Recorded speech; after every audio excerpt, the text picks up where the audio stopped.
Boa noite. A gente ficou com o tema de racismo no esporte e decidimos fazer uma análise mais voltada para o futebol.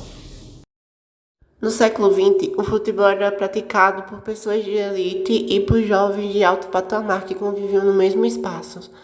E era impensável jovens de periferia ou que não se encaixassem nos padrões de jovens ricos e da alta classe poderia participar ou jogar futebol. No esporte, que é constantemente palco de manifestações de combate ao preconceito racial e fábrica de ídolos de pele negra, tem visto um crescimento alarmante de casos de racismo. Somente em 2019, os casos de injúria racial no esporte brasileiro cresceram a ponto de atingir o maior índice em 5 anos.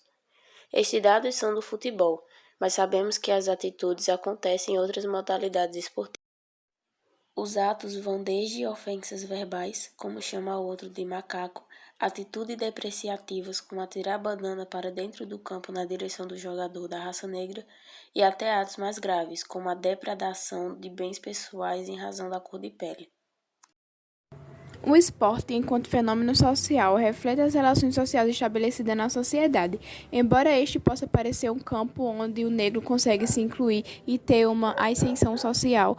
Através de um olhar mais cuidadoso, pode-se perceber o preconceito contra a pessoa negra, que enfrenta no campo esportivo as mesmas discriminações sofridas na sociedade. Veremos que em alguns esportes a grande maioria dos atletas é branca. Os negros são quase que totalmente excluídos nos esportes populares. De outro modo, embora o negro venha se destacando após o término da carreira de atleta, ele não obtém o mesmo sucesso no campo técnico ou da administração esportiva. Analisando também o contraste entre Jogos Olímpicos e a cultura afrodescendentes e, por fim, o papel da mídia no esforço dos estereotipos. Como podemos ver, a desigualdade racial e a exclusão de pessoas negras no Brasil é um problema que vem acontecendo desde antigamente, como, por exemplo, o caso do Vasco da Gama, que, após a Lei Áurea, poucos times aceitavam negros, mas isso mudou em 1993 com a vitória do Vasco da Gama, que abriu novas oportunidades para a prática do futebol. E isso incomodou bastante os clubes de elite, como se dizia antigamente.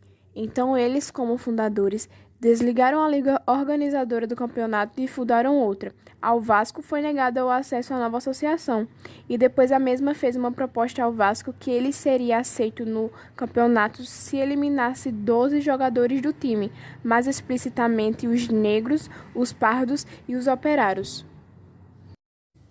Como podemos ver, o racismo não é uma coisa que vem dos dias de hoje. Ele surgiu muito antigamente.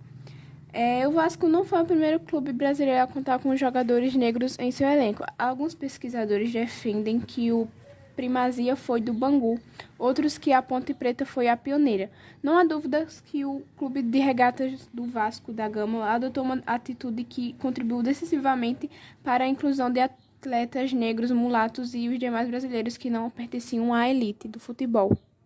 Vamos dar exemplo de racismo na contemporaneidade o caso do Aranha, que era o goleiro do Santos. Então, ele foi chamado de macaco por alguns torcedores do Grêmio durante a Copa do Mundo de 2014. E deu que, nessa denúncia, foi definido que o Grêmio seria expulso da Copa, mas não era nada definido ainda. E como quase sempre acontece, mudaram de decisão e deu que o Grêmio só acabou perdendo pontos. Segundo a lei, o time que está envolvido nessas atitudes devem ser expulsos do campeonato.